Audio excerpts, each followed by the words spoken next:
వేగంతో ఈ యొక్క రాష్ట్ర అభివృద్ధి మీదే కేంద్రీకరించి ఉంది మన తెలుగుదేశం ప్రభుత్వం. ఎవరిని నిద్రమోని నా కార్య దురణ నా సుఖం నా నిద్ర. సో అందరు కూడా మీరంతా కూడా ఎన్నో ముందు ఆశలు పెట్టుకుని ఈ యొక్క రాష్ట్రాన్ని ఎలా ఆయన ఊహించుకుంటారు. మీ అందరు కూడా అందరి తలలో కూడా ఎక్కిందనుకుంటా. దుష్ప్రచారం చేసే వాళ్ళ తల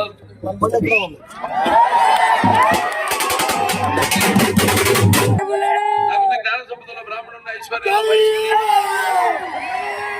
మంచిగా బాలని మంచి తిరిగే మాదిగని కష్టాన్ని నమ్ముకున్న కొమ్మరిని కంసాలని రచ్చుకుంటే నాయ బ్రాహ్మణుని కళ్ళు కింద గాలించుకుంది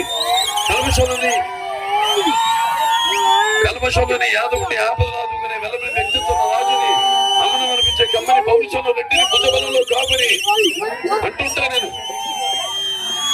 అంటుంటే నా వెంట్రుకలు నిక్కపడుచుకుంటాయి అనలేరు ఎవరు. ఇక్కడి నుంచి వస్తుంది ఆవిలోంచి ఇక్కడి నుంచి కూడా అనలేని వాడు ఉన్నారు. ఇది డైలాగ్ గా చెప్పట్లా. ఇది రామగారు కొడుకునేంత మాత్రం సినిమాల్లో కానీ రాజకీయాల్లో కానీ రాణించాలని లేదు. సో అందరి ప్రజలు అంటుంటే నాన్నగారు ఏదైతే అన్నారో ఆయన ప్రజలే దేవుడు సమాజమే దేవాలయం అందులో నేను ఖర్చుకుంటాను అదే ధ్యాసతో నేను ముందుకెళ్తుంటా. కాబట్టి నేను ఇవాళ స్థాయి అని చెప్పను. ఆయన విగ్రహావిష్కరణలో స్థాయిల గురించి ఎవడం మాట్లాడటానికి తప్పలేదు. నా అభిమానులు మీరందరూ కూడా ఎన్నో సాంఘిక సంక్షేమ కార్యక్రమాల్లో మీరు కూడా పాల్గొంటున్నారు. చాలా సంతోషంగా ఉంది, గర్వంగా ఉంది.